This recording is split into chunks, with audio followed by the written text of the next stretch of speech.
Mesdames, Messieurs, nous allons pouvoir recommencer avec un petit retard qui est somme toute excusable, un quart d'heure. Chez les Allemands, c'est de coutume. Nous allons continuer avec Ahmet İnsel, qui est au pupitre, qui va nous parler de l'erdoganisme, de la politique, l'idéologie, le populisme de Recep Tayyip Erdogan, leader, n'est-ce pas, de la Turquie depuis 2002. Je vous rappelle que nous avons bénéficié d'une vision extrêmement concrète des raisons pour lesquelles l'Europe a tout à fait raison de ne pas accepter la Turquie dans l'Union européenne, avec aussi des remarques sur certains aspects qui devraient quand même être pris en considération. C'était en quelque sorte un contre-équilibre, quelque chose qui permettait d'équilibrer le côté un peu plus historique et idéologique et affectif que moi-même en tant qu'historien et que Nilüfer Göle en tant que sociologue avions abordé en parlant des 2 siècles et en parlant de Sainte-Sophie.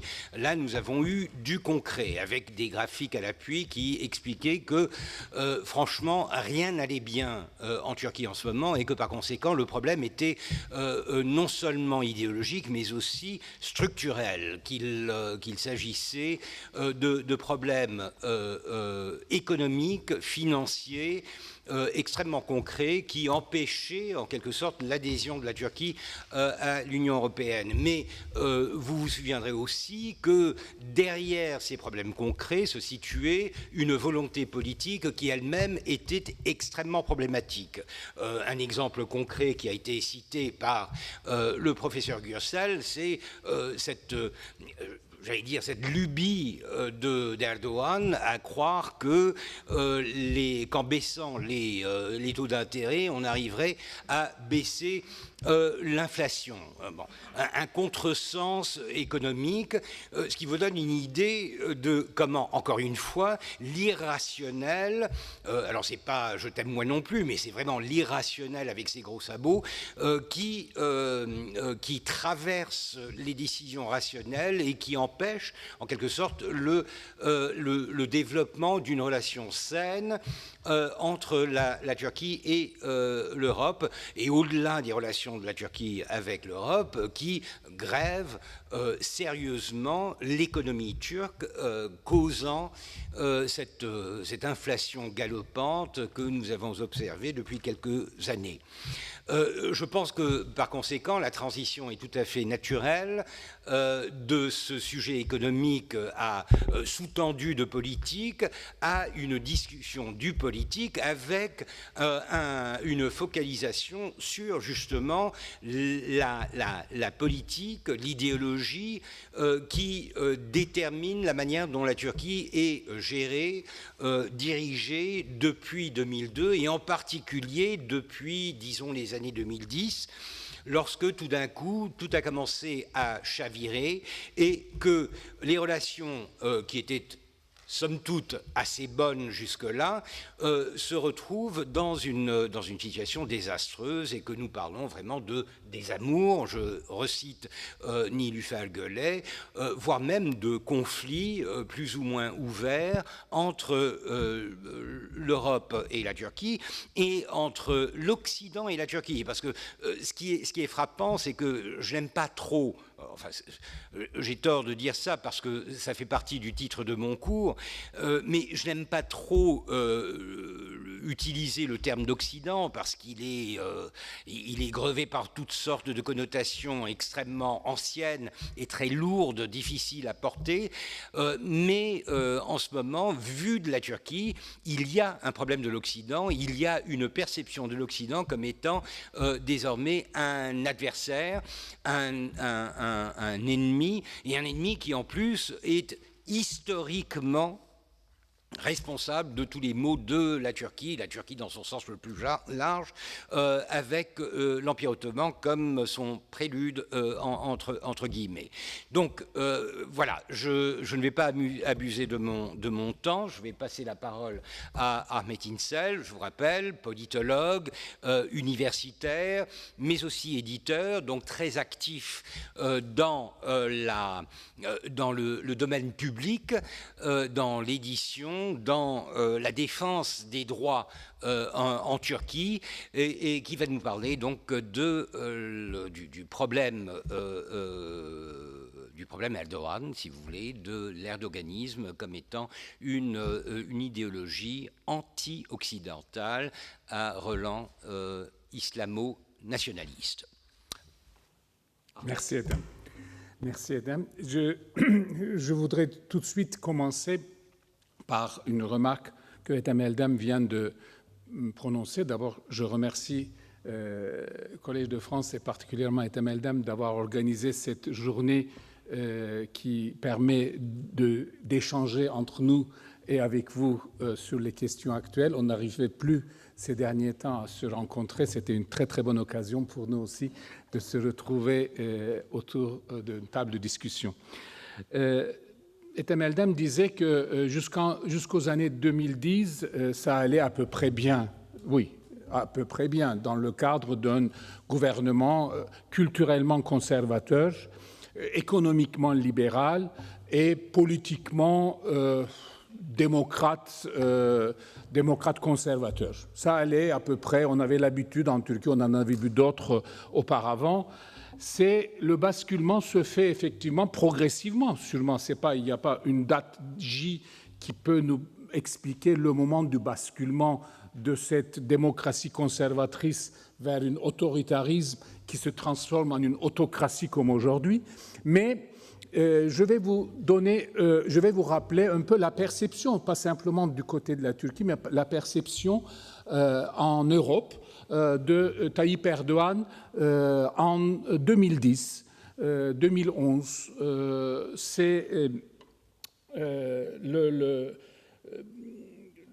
le leader d'AKP à l'époque, il est Premier ministre, et en 2011, le magazine Time, en 2011, avait sélectionné Recep Tayyip Erdogan parmi les leaders, les candidats à l'élection de Person of the Year. In fine, il n'a pas été élu, mais il a été sélectionné parmi les personnalités de l'année 2011. Et c'est surtout l'argumentaire fait par le rédacteur de Time Magazine qui est intéressant, rétroactivement. Ils disent pourquoi Tayyip Erdogan. Ils justifient leur choix dans ces termes. Réélu pour un troisième mandat en 2011, il vient d'être réélu haut la main avec 49% des voix, son parti, ce qui n'était encore jamais arrivé. Après avoir hissé la croissance économique de la Turquie au deuxième rang mondial derrière la Chine, c'est juste après la crise économique de 2008, la Turquie est en grande reprise économique pour une année ou deux. Il fait figure de modèle pour les islamistes qui montent en puissance à la suite de la chute des dictatures en Égypte et en Tunisie, pays où il recommande des régimes démocratiques non religieux. On voit bien que, juste à ce moment-là, l'approche des Occidentaux ou de l'Union européenne et des États-Unis, ce n'est pas simplement l'Union européenne, vis-à-vis de Tayyip Erdogan, c'est, voilà, il y a un modèle pour les pays musulmans du Moyen-Orient qui sont en train de renverser leur dictateur et la Turquie va devenir un peu le modèle de l'islam modéré démocrate pour ces pays. Donc, il continue, l'hebdomadaire libéral, il dit Erdogan, allié clé des États-Unis avec un engagement fort envers l'OTAN, à l'époque, je pense qu'aujourd'hui il le dirait de l'inverse, allait jouer un rôle de plus en plus prépondérant donc dans la région au cours des années à venir, dit-il, dans le contexte de la rébellion arabe, du retrait américain de l'Irak et de la tension internationale croissante à l'égard de l'Iran. Donc, 10 ans après, aujourd'hui, ou il y a 2 ans, à peu près depuis 2 ans, 10 ans après, Erdogan est cité par la même presse, Times Magazine, mais en même temps d'autres, françaises ou britanniques, est cité par la même presse, à côté de Poutine et de Xi Jinping, comme le troisième cavalier de l'apocalypse autocratique ou comme un nouveau sultan. Les observateurs ajoutent aussi de temps en temps Trump avant les élections dernières américaines dans ces apocalypses autocratiques. Et effectivement, Erdogan a quelque part confirmé la prévision du Times aussi, du Time Magazine aussi, quant à la place de plus en plus grande que la Turquie et Tayyip Erdogan jouent sur la scène proche-orientale, mais non pas en utilisant, comme on pensait à l'époque, un soft power, mais en exerçant la force la plus brutale et une diplomatie de chantage, et surtout en utilisant le vide de leadership qui est créé dans la région, non seulement par le retrait américain, mais aussi par l'absence totale de politique extérieure de l'Union européenne en général et particulièrement pour la région. Donc du coup, il a un peu été absorbé par ce vide de leadership, mais en même temps, il s'est projeté comme une puissance régionale qui dépasse un peu ses moyens réels d'assurer la permanence ou la stabilité de son assise.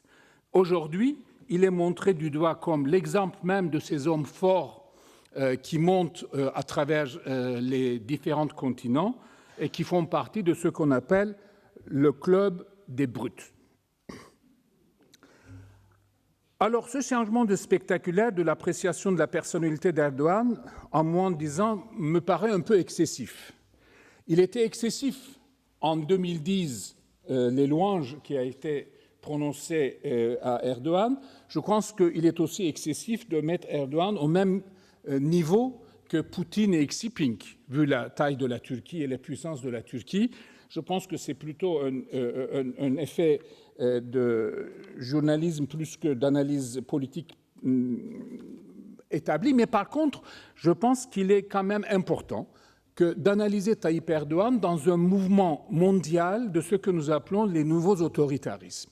Et que nous avons d'autres Tayyip Erdogan ailleurs, avec des différentes modalités, évidemment, comme Viktor Orban, par exemple, et que ces nouveaux autoritaires, comme Viktor Orban ou Tayyip Erdogan, sont des dirigeants politiques qui arrivent au pouvoir d'une manière conforme aux règles électorales démocratiques. Xi Jinping est bien différent de ce point de vue-là. Ils arrivent au pouvoir d'une manière bien conforme aux règles électorales démocratiques, en vigueur dans leur pays, évidemment, maintiennent les élections qui, au fil du temps, exercent le pouvoir dans des conditions de moins en moins démocratiques, mais maintiennent des élections pluralistes qui sont plutôt libres comme élections, participation est plutôt libre. Tayyip Erdogan n'a pas fait ce qu'a fait Poutine à interdire la totalité de ses opposants à se présenter aux élections. Bon, mais en revanche, évidemment, les élections ne se font pas dans des conditions fair, comme on dit en anglais, c'est-à-dire des conditions honnêtes, égaux et justes. Il y a une dérive autoritaire, c'est exactement comme Viktor Orban, il y a une dérive autoritaire en fonction de la particularité du pays et de la capacité de résistance des institutions démocratiques et de la modalité d'insertion internationale de ce pays. Viktor Orban, évidemment, est beaucoup plus contraint à respecter un minimum des règles démocratiques, membre de l'Union européenne, ce que n'a pas à supporter Tayyip Erdogan de son côté. Alors donc, il oscille entre un autoritarisme et une autocratie, et le passage de cet autoritarisme à autocratie vers une vraie dictature, à la manière du Xi Jinping en Chine, par exemple, ou dans d'autres dictatures qui existent, c'est la suppression des élections pluralistes et la disparition de toute possibilité d'alternance. Ça, c'est le passage de Rubicon, cette décision qui n'est pas encore prise en Turquie, mais qui peut un jour arriver, et c'est ça, à la fin, on discutera de cette éventualité. C'est cette disparition de toute possibilité d'alternance par la voie démocratique, électorale et pacifique, constitue donc le Rubicon à franchir pour entrer dans la catégorie de la dictature ouverte. Durant la campagne électorale, sûrement, en Turquie, les élections se déroulent dans des conditions très inégales au profit des partis au pouvoir. Les recours sont verrouillés et la soumission du système juridique au pouvoir, évidemment, permet au pouvoir de pouvoir totalement inverser ou jouer sur, décréter certains résultats, mais en même temps, cela n'empêche pas ces régimes de connaître des défaites électorales. Aussi bien la Hongrie que la Turquie, récemment, en 2019 en Turquie, 2020 en Hongrie, les principaux pays, les principales villes du pays sont passées dans les mains de l'opposition. En Istanbul, Ankara, sur 10 villes les plus grandes de la Turquie, 7 aujourd'hui ont des maires d'opposition. La même chose un peu pour la Hongrie, c'est quelque chose qui est inimaginable en revanche pour la Russie. Donc ce qui fait aussi la différence avec le poutinisme et peut-être ce nouveau autoritarisme que représente Tayyip Erdogan. Donc ce nouvel autoritarisme se manifeste comment? Se manifeste par la mise en place, par à-coup, d'un régime hyper centralisé dans les mains d'une seule personne, d'où j'utilise le terme autocratie, le pouvoir de l'un. Et profitant des moments de turbulence comme la tentative de coup d'État de 2016, par exemple, je passe sur la question de qui a fait le coup d'État, etc. Ce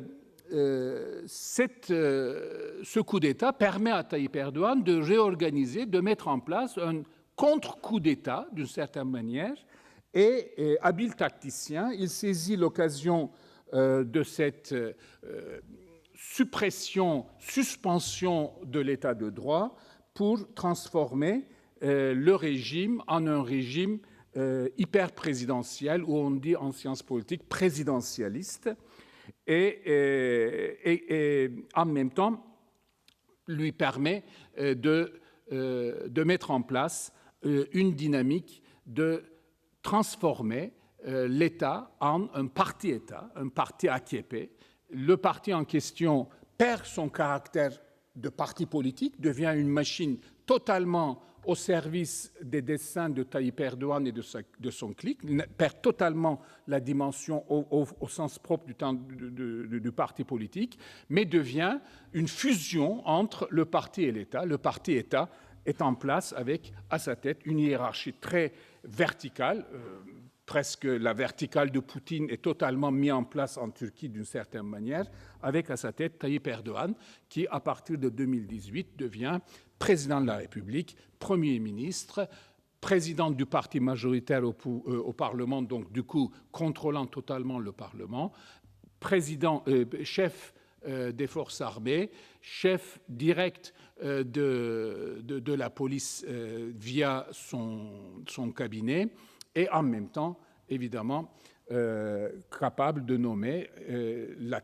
quasi-totalité des membres de la haute juridiction, Conseil d'État, Cour de cassation et Conseil constitutionnel. Et donc, du coup, la suppression de ce qu'on peut appeler la séparation des pouvoirs entre l'exécutif et le judiciaire.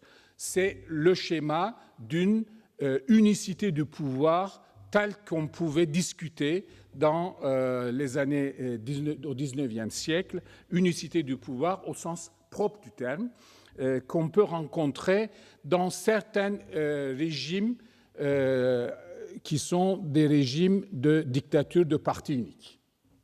Mais à la différence des dictatures de parti unique, la plupart du temps, c'est le parti qui contrôle l'État Ici, ce n'est pas le parti qui contrôle l'État, c'est Tayyip Erdogan qui contrôle le parti et l'État. Le parti n'a pas d'autonomie, c'est-à-dire que Tayyip Erdogan n'est pas un égaux parmi les égaux dans un bureau politique à la manière du Parti communiste. Il est l'unique chef et il n'y a pas le deuxième ou troisième homme. Alors, cet autoritarisme, ce n'est pas nouveau. Et je dirais même, c'est à partir de 2010-2011, nous vivons un retour de l'autoritarisme. Un retour de l'autoritarisme qu'il faut distinguer avec l'autoritarisme traditionnel, institutionnel, ancré dans la République depuis sa fondation. Cet autoritarisme traditionnel, donc du coup, pour comprendre comment le glissement fut possible vers cette autocratie, je pense qu'il est indispensable que d'abord, que nous comprenions, en tout cas que nous interrogions sur le fondement, sur les racines structurelles, systémiques de l'autoritarisme en Turquie. Je ne parle pas de l'Empire ottoman, mais de l'autoritarisme en Turquie depuis la République, depuis sa fondation. Il y a un autoritarisme permanent, mais cet autoritarisme traditionnel en Turquie, cet autoritarisme était moderniste, était autoritaire, était élitiste, moderniste, et c'est un autoritarisme par le haut. C'est un autoritarisme d'un groupe minoritaire qui imposait au pays des changements structurels qui nous paraissent sympathiques, proches, etc., mais néanmoins des changements structurels imposés par un coup de poing, par un coup de force, et non pas par une négociation sociale ou par une dynamique sociale porteuse. Et cet autoritarisme était très, très méfiant des dynamiques sociales autonomes de toute façon, y compris même son parti, le parti unique, le Parti républicain du peuple, n'a jamais été un parti de masse, parce qu'un parti de masse, c'est toujours un risque que la société s'autonomise par rapport à l'État. Le Parti républicain du peuple était toujours un parti très élitaire, même quand il était parti unique. Donc, méfiant envers les mouvements sociaux, cet autoritarisme, à certains moments, est devenu un autoritarisme violent. Je ne parle pas simplement du temps du parti unique, mais ça a justifié des coups d'État, 1960, 1980. Ça a laissé, notamment en 1980, ça a laissé dans les institutions de la République des fondements, des institutions sur lesquelles Tayyip Erdogan va surfer avec immensément de facilité pour transformer, pour glisser l'État autoritaire, moderniste, laïque, nationaliste, vers un État de plus en plus autocratique. Avec Erdogan, ce qui a changé, c'est que l'autoritarisme par le haut, qui avait institué ces dynamiques autoritaires dans les institutions, mais qui n'était pas populaire. Il ne gagnait jamais les élections, cet autoritarisme qu'on appelle kémaliste, moderniste, élitiste, peu importe, ne gagnait jamais les élections libres. Le meilleur résultat qu'a pu obtenir le Parti républicain du peuple, c'est avec Ecevit en 1977, 42% des voix. C'est l'unique exception quasiment, je dirais. Cet autoritarisme n'était pas populaire, n'avait pas une base sociale majoritaire. Or, avec Tayyip Erdogan, l'autoritarisme par le haut, qui est l'autoritarisme traditionnel, institutionnel, systémique de la Turquie du XXe siècle, a été renforcé par un autoritarisme par le bas, qui est en harmonie avec l'autoritarisme par le haut, une sorte de le couvercle qui retrouve la marmite, et que, en même temps, évidemment, qui devient redoutable parce que cet autoritarisme par le haut, renforcé par l'autoritarisme par le bas, qui vient de la société sunnite turque conservateur, devient évidemment dans une logique populiste, électoraliste, et qui devient du coup durable avec les élections. Du coup, nous avons un régime qu'on appelle un régime d'autoritarisme électif. Ce n'est pas une dictature au sens propre du terme, mais c'est un autoritarisme électif, et c'est un peu la particularité des nouveaux autoritarismes qu'on rencontre dans beaucoup de pays, de plus en plus de pays, malheureusement, à travers le monde. Alors, en ce qui concerne cet nouvel autoritarisme, je dirais, je fais quelques rappels. Par exemple, après avoir dirigé le pays comme Premier ministre pendant 11 ans, Tayyip Erdogan, avec une confortable majorité parlementaire, Tayyip Erdogan est élu président de la République par le suffrage universel, ce qui est une première dans l'histoire de la République. Jusqu'en 2014, les présidents de la République étaient élus par le Parlement avec un système d'élection sur 2 ou 3, 4 tours, et tous étaient élus donc par une majorité parlementaire. Or, là, le président de la République acquiert une légitimité nouvelle, qui est la légitimité du suffrage universel, ce que la France a subi aussi à partir de 1962. Cette légitimité du suffrage universel acquise pour le président de la République, mais la Constitution ne permet pas, ce n'est pas la Constitution d'un régime présidentiel, Tayyip Erdogan va décréter qu'à partir du moment où il est élu par le suffrage universel, le régime est devenu de fait présidentiel. Non pas de droit, mais de fait présidentiel. Et ce terme de fait présidentiel va expliquer beaucoup de choses qui vont advenir par la suite. Cette légitimité acquise par les urnes et qui, de fait présidentielle, à partir de 2017, avec le changement constitutionnel qui est voté, les amendements constitutionnels qui ont voté avec très peu d'écart en faveur du oui, avec même un peu quelques manipulations lors de procédure de vote, va transformer ce régime présidentiel de fait en régime présidentiel de droit. Et à partir de 2018, quand Tayyip Erdogan est élu, ça va se mettre en place un régime qui est devenu hyper présidentiel ou présidentialiste. Cette présidentialisation va de pair avec 3 choses qui me semblent extrêmement importantes. Tout à l'heure, au repas, on en a un peu discuté. C'est d'une part une logique de désinstitutionnalisation du régime.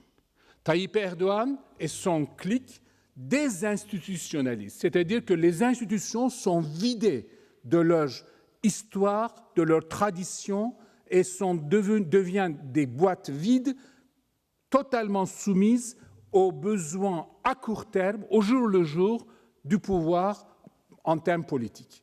On peut prendre les institutions universitaires, on peut prendre les institutions de statistiques nationales, on peut prendre les institutions juridiques. Toutes les institutions se désinstitutionnalisent. Ça, c'est la première caractéristique. Deuxièmement, c'est un régime c'est un pouvoir qui déréglemente ou dérégule. C'est-à-dire, les règles ne sont pas inscrites dans la durée. Les règles sont chaque fois, avec un décret constitutionnel, les règles qui ont été décrétées par le président peuvent changer directement. Les lois, donc cette déréglementation ou dérégulation est évidemment quelque chose qui permet au pouvoir de gérer au jour le jour comme il veut, mais en même temps avec, évidemment, sans prévisibilité par les acteurs économiques et politiques, sans prévisibilité de moyen terme, les affaires économiques et politiques. Et troisièmement, c'est aussi une logique de délégalisation et déconstitutionnalisation. Cette déconstitutionnalisation, c'est le fait que la Constitution même peut ne pas être appliquée. La hiérarchie des normes qui est très importante dans un régime d'état de droit, c'est-à-dire la Constitution, le Conseil constitutionnel constitue la supériorité hiérarchique et après les tribunaux prennent leur légitimité d'une manière hiérarchique en descendant. Non, un tribunal pénal peut décréter, avec l'appui de Tayyip Erdogan, que la décision du Conseil constitutionnel n'est pas valable. Ça, c'est la déconstitutionnalisation, ça, c'est délégalisation. De plus en plus de lois apparaissent sur le terrain, mais nous savons par des amis qui sont encore restés dans la bureaucratie, ces lois sont en fait vidées de leur contexte par une avalanche de règlements et par une avalanche il y a règlement et un autre terme que je ne connais pas en français, c'est règlements, disons, en général, par une avalanche de règlements dont une partie sont secrets, c'est que nous ne pouvons pas connaître, qui dénaturent totalement les lois pour appliquer à leur manière. Ça, on rencontre ça sur la gestion de la migration, on rencontre ça sur la gestion des affaires de santé, on rencontre énormément de secteurs où les lois apparaissent, existent, qui sont plutôt conformes aux règles européennes, mais de fait, l'application est totalement dénaturée par des règlements ou par des ordres venant de la présidence de la République. Ça rappelle un peu la situation que Ernst Fraenkel analyse en 1941, un juriste allemand qui a fui l'Allemagne en 1938, membre de la Cour de cassation allemande, qui analyse le régime hitlérien à travers le concept d'État dual. C'est-à-dire nous sommes devant deux face de l'État. Il y a une face légaliste de l'État qui fonctionne. Les tribunaux pour les affaires familiales fonctionnent parfaitement normalement. Là, il n'y a pas de problème.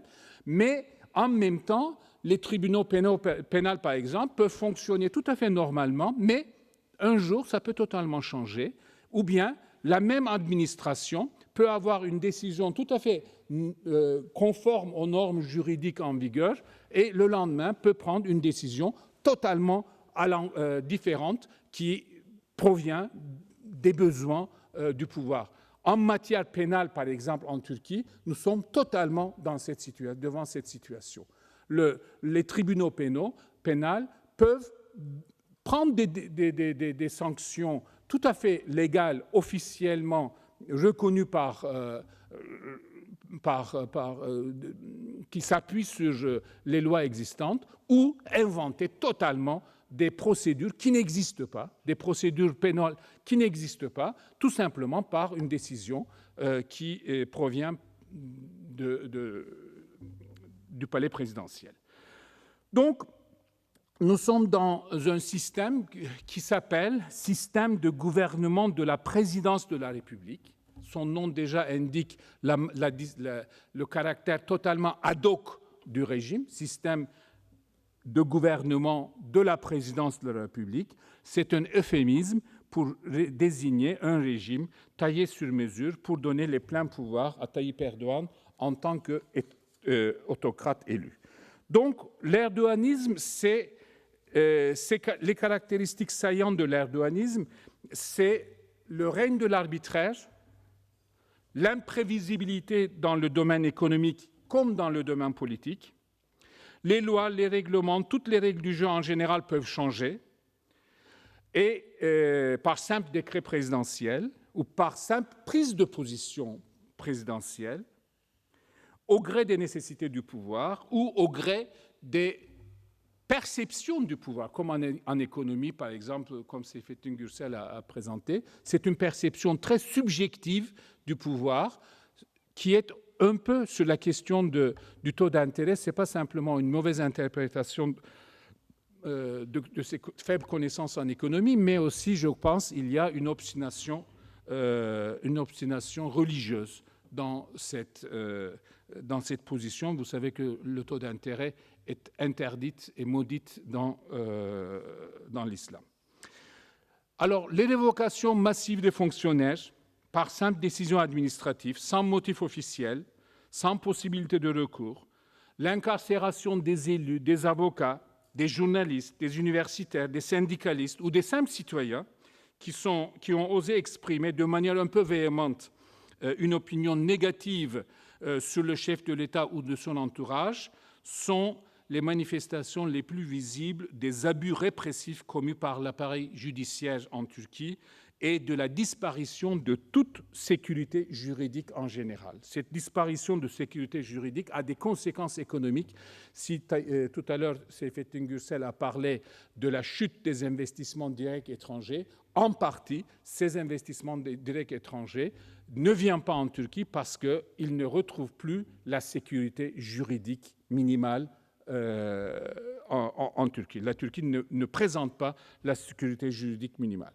La nomination par le gouvernement des préfets ou des sous-préfets comme maires à la place des maires élus qui sont décisifs par décision administrative du ministère de l'Intérieur, par exemple, est un autre aspect de cet arbitraire et de remise en cause de la légitimité élue, d'électorale.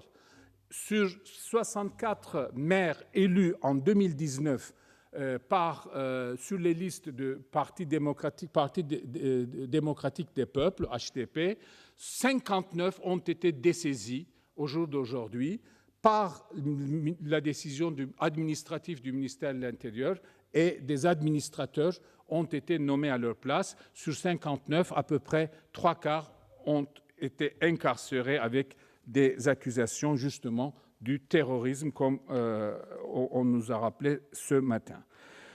Alors, en ce qui concerne ce fonctionnement de ce nouveau régime, on peut dire très rapidement qu'elle s'appuie sur 4 dimensions. On peut le multiplier, on peut ajouter d'autres dimensions, mais pour aller vite, je mettrai 4 dimensions. Premièrement, il s'agit d'un néopatrimonialisme comme système économique. On utilise le terme de néopatrimonialisme pour expliquer la disparition de la frontière qui existe en matière économique entre espace public et espace privé. Et l'utilisation et la disparition de cette frontière nette entre espace public et espace privé, évidemment, élargit considérablement les moyens d'intervention, d'accaparement et de gestion du pouvoir public, soit en saisissant les biens, ce qui est arrivé à une partie importante des hommes d'affaires gulenistes. Il y a eu à peu près 10 milliards d'euros de biens saisis sur les hommes d'affaires accusés de gulenisme, par exemple. Là, il y a une logique de prébende, une logique directement de mettre la main sur la richesse accumulée, ce que les majorités turques sunnites connaissent très bien dans les pratiques avec le génocide arménien ou les pogroms juifs ou grecs des années 30 ou des années 50, ce qui continue maintenant avec une part des musulmans contre les musulmans. Deuxième, le néopatrimonialisme, c'est aussi une confusion entre le trésor public et les dépenses de la présidence de la République. Devient un peu un sultanisme d'une certaine manière si on prend le modèle décrit par Max Weber. Deuxième caractéristique, c'est une mainmise autoritaire sur le système électoral. Sans changer le système électoral, c'est une mainmise sur l'organisation des élections. On appelle ça la plupart du temps la logique du parti hégémonique. Les élections sont là, mais tout est fait pour que les résultats soient contrôlés. De ce point de vue-là, Tayyip Erdogan ou l'erdouanisme n'est pas encore totalement arrivé à ses buts. De ce point de vue-là, il n'a pas encore réussi un verrouillage total des élections. Nous avons vu en 2019 comment il a pu perdre les élections municipales, mais on a eu une inquiétude. Pour la première fois, le pouvoir a fait pression sur les juges de la commission électorale. Tayyip Erdogan a fait pression sur les juges de la commission électorale pour que les élections que son parti avait perdues à Istanbul soient annulées dans l'espoir de pouvoir regagner les élections, ce qui lui a coûté encore plus une perte beaucoup plus importante. Nous reviendrons là-dessus sur les perspectives. Troisième particularité, troisième dimension, c'est le populisme. Le populisme comme stratégie politique. Ce populisme comme stratégie politique complète une quatrième dimension, c'est l'islamisme comme idéologie. Et toutes ces 4 dimensions, et surtout le populisme comme stratégie politique et l'islamisme comme idéologie, évidemment, sont cimentés par le nationalisme. Le nationalisme cimente ces 4 composantes et assure leur cohésion. Il permet aussi de désarmer une partie importante de l'opposition à l'AKP, notamment sur sa politique extérieure. Le nationalisme et dénominateur commun le plus large de la Turquie. Le nationalisme, pas simplement d'AKP, mais pas simplement de l'extrême droite nationaliste, mais du parti centre-gauche, du parti CHP, du parti İYİ Parti, du parti islamiste Refah, sauf le parti HDP, mais peut-être on peut l'accuser à certains moments de faire du nationalisme kurde d'une certaine manière, mais c'est discutable. Mais globalement, le nationalisme constitue le fond commun de l'ensemble du système politique et de la société politique en Turquie. Et ce nationalisme permet évidemment d'avoir des soutiens sur la politique extérieure de l'AKP. Aujourd'hui, les partis d'opposition, les principaux partis d'opposition, à part HDP, ne remettent absolument pas en cause la présence militaire turque au Chypre du Nord. Au contraire, d'ailleurs, si jamais il y avait une velléité de retrait de l'armée, c'est l'opposition qui crie à la trahison. L'opposition ne remet pas en cause l'occupation militaire en Syrie. L'opposition n'a absolument pas remis en cause l'engagement militaire de la Turquie auprès de l'Azerbaïdjan contre l'Arménie. L'opposition est un peu critique sur la présence militaire en Libye, mais encore, c'est un peu critique, mais pas plus. L'opposition soutient encore plus que l'AKP les revendications présentées par les généraux en retraite, comme quoi la mer Égée jusqu'en Crète est une mer turque. C'est la fameuse thèse de la mer patrie bleue. Alors, de ce point de vue-là, du coup, le nationalisme lui permet de mener une politique qui lui permet d'être à l'aise vis-à-vis du problème kurde. Vis-à-vis du problème kurde, toute la répression sur le problème kurde s'inscrit dans cette logique nationaliste et qui lui permet de mener une politique étatique, séculière, c'est-à-dire qui existe depuis la création de la fondement de la République de Turquie. C'est le premier problème, la peur principale de l'État turc, le problème kurde. Tayyip Erdogan le gère parfaitement avec les milieux nationalistes, avec l'État profond, avec les militaires, avec les bureaucrates civils qui ne sont pas du tout d'AKP, mais qui sont tous d'accord pour cette politique de limitation ou de refus ou de répression sur les Kurdes. La même chose pour la laïcité. Sans sortir officiellement de la laïcité constitutionnelle, qui est une laïcité à la turque, qui n'est pas du tout la laïcité à la française, contrairement à ce qu'on pense la plupart du temps, l'erdouanisme s'inscrit dans un mouvement tendanciel de retour aux racines musulmanes de la Turquie. Qu'est-ce que c'est que cette laïcité à la turque?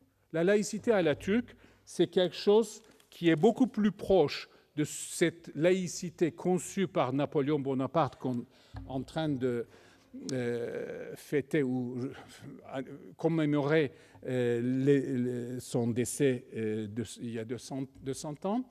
C'est plus une laïcité perçue, mise en place par Bonaparte que la laïcité mise en place par Aristide Briand en 1905.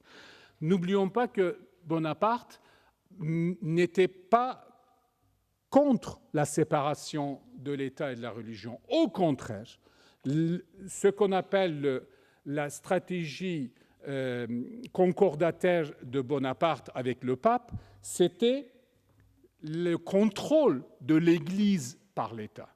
La fameuse phrase de Bonaparte, on l'oublie la plupart du temps, il faut que cette religion, catholique, majoritaire évidemment, il faut que cette religion soit dans les mains du gouvernement. Il faut que cette religion soit dans les mains du gouvernement, était un peu l'esprit du concordat et la pression sur le pape de l'époque pour signer finalement le concordat, un peu forcé puisqu'il était devenu un peu prisonnier de Bonaparte. On appelle cette politique entre guillemets laïque de Bonaparte, comme vous savez, le gallicanisme, c'est-à-dire la création d'une église nationale française sous contrôle de l'État. Mustafa Kemal met en place en 1924 exactement le même mécanisme, la mise en place d'une religion sunnite musulmane totalement sous contrôle de l'État, mais il n'a pas besoin de signer un concordat avec le pape, puisqu'il abolit le califat et il décide tout seul de cette décision.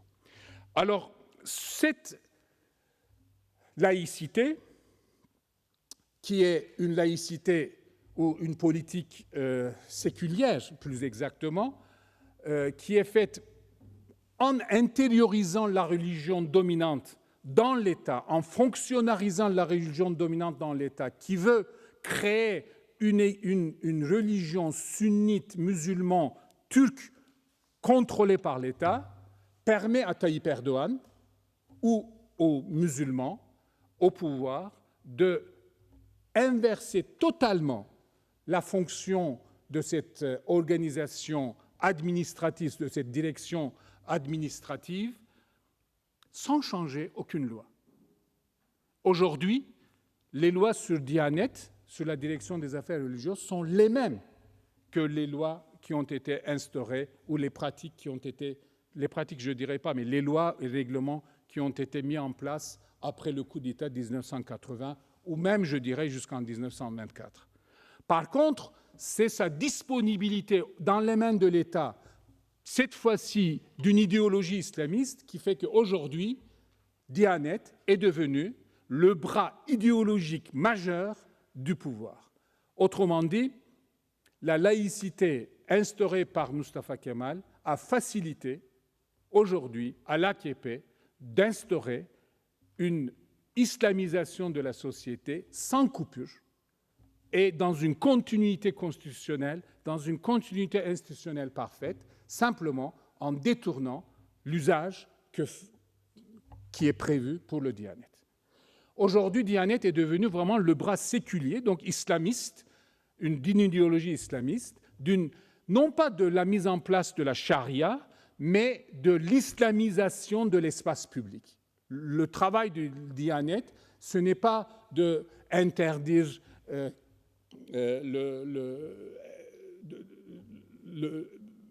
obliger les femmes de porter le foulard ou d'introduire le charia, mais de dominer dans l'espace public la présence religieuse sunnite musulmane.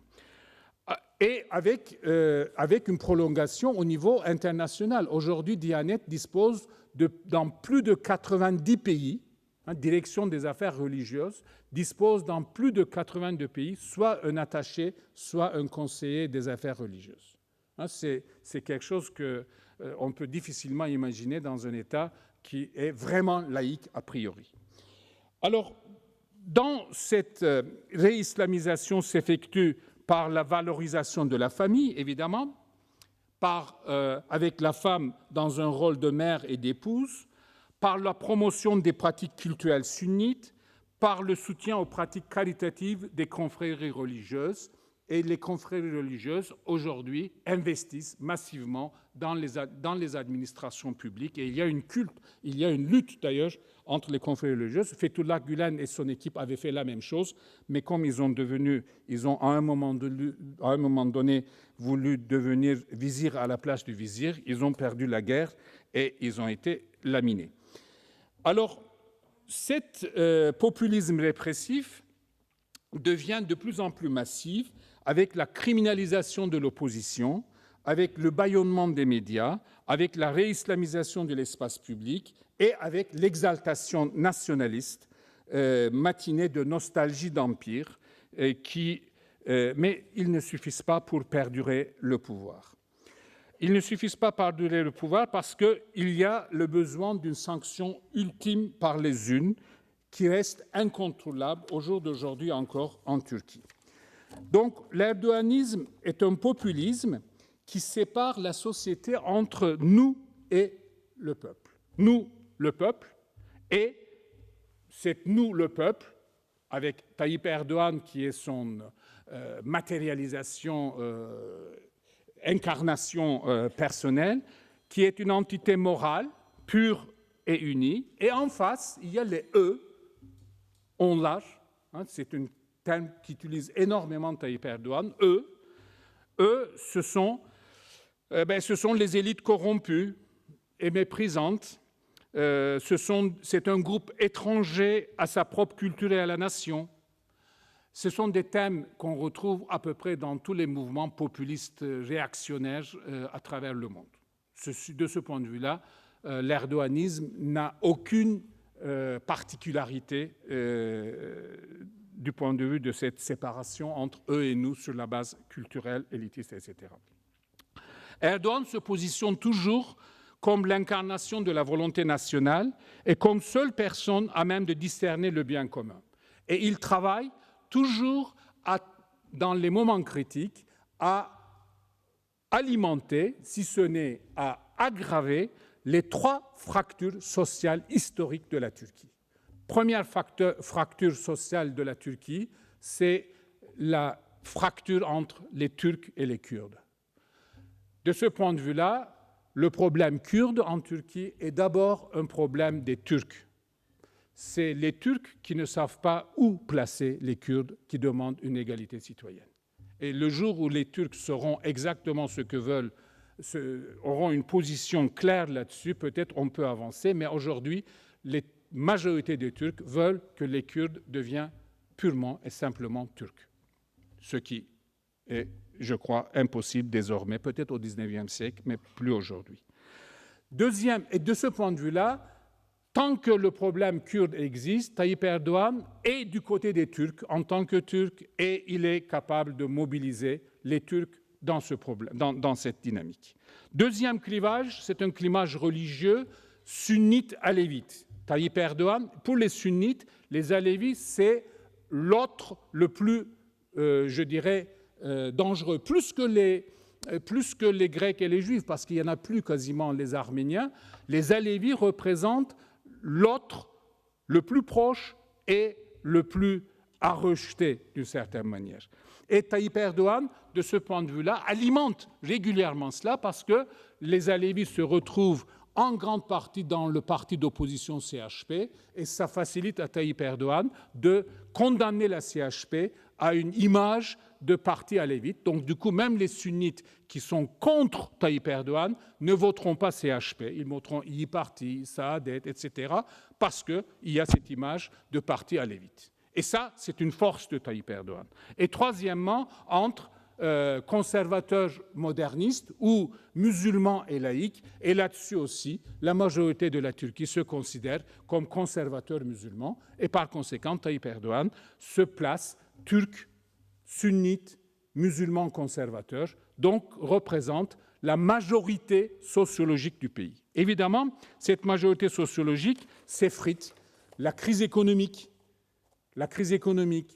et puis la malgestion du Tayyip Erdogan, parce que c'est une gestion extrêmement erratique que nous avons vue, mauvaise gestion de Tayyip Erdogan et de son équipe, où la loyauté a remplacé totalement dans les nominations sur les compétences. Cette mauvaise gestion, évidemment, commence à peser, et aujourd'hui, Tayyip Erdogan perd un soutien populaire. Cette perte de soutien populaire va créer une politique de fuite en avant dangereuse, mais cela permet à l'erdoganisme de neutraliser certains mécontentements par le nationalisme au niveau international et par l'islamisme au niveau national. Et le résultat, donc, c'est une association du nationalisme expansionniste entretenu par des ultranationalistes de droite ou des ultranationalistes laïcs et nombre de généraux en retraite, comme nous avons vu, ou de se rangent derrière ces positions nationalistes. Et en même temps, cela donne une dimension de chauvinisme religieux parce que l'islamisme en Turquie est d'abord un islamisme sunnite turc qui n'est pas du tout un islamisme universel, c'est un islamisme nationaliste et depuis toujours, sans rupture. Et par conséquent, les deux réunis, ce nationalisme et cet islamisme, les deux réunis se manifestent dans un ressentiment contre l'Occident et dans un désir de revanche historique sur l'Occident, alors que la Turquie n'a pas été un pays colonisé, et plutôt un pays, je dirais, colonisateur, mais la Turquie se comporte aujourd'hui avec les mêmes ressentiments des pays colonisés par rapport à leur puissance coloniale. Je crois que j'ai à peu près épuisé mon temps. Je dirais cet mariage entre le nationalisme et l'islamisme aujourd'hui, cette alliance politique formée autour du Parti d'Union et Progrès, me rappelle un peu, mais la ressemblance doit être simplement en termes anecdotiques, on ne peut pas approfondir plus, mais il faut quand même réfléchir là-dessus. Ça me rappelle un peu les mêmes alliances qui ont été au pouvoir à la fin de l'Empire ottoman, à la veille de la Première Guerre mondiale. L'Union et Progrès. On connaît les conséquences. L'entrée en guerre à côté de l'Allemagne pour reconquérir les territoires perdus lors des guerres balkaniques, le génocide des Arméniens, la défaite devant les Alliés et leur occupation et la fin de l'Empire. Erdogan évoque souvent aujourd'hui de la perte des territoires de la Turquie de 2,2 millions de kilomètres carrés à 780 000 kilomètres carrés lors de la signature du traité de Lausanne en 1923, mais il oublie de rappeler que la responsabilité incombe d'abord au premier chef à l'idéologie islamo-nationaliste de l'Union et Progrès et son aventurisme politique qui a permis aux puissances européennes d'ouvrir la guerre contre la Turquie. Aujourd'hui, la nouvelle alliance islamo-nationaliste n'est pas très loin, mutatis mutandis, de cet état d'esprit unioniste d'antan, avec évidemment des conditions internationales qui ne sont pas les mêmes. Alors, est-ce qu'il y a des fragilités du régime? Oui, il y a des fragilités du régime. C'est d'abord l'obligation de gagner les élections. Nous avons vu que ces régimes, les nouveaux autoritarismes, ne peuvent pas passer d'une légitimité électorale. Et nous avons vu que les résultats des élections municipales de 2019, c'est que le parti peut perdre les élections. Alors, est-ce que Tayyip Erdogan acceptera de faire les élections qu'il sait qu'il va perdre? C'est la grande question que nous avons. Mais pour terminer, je dirais, si vous avez 2 minutes encore, je peux disposer?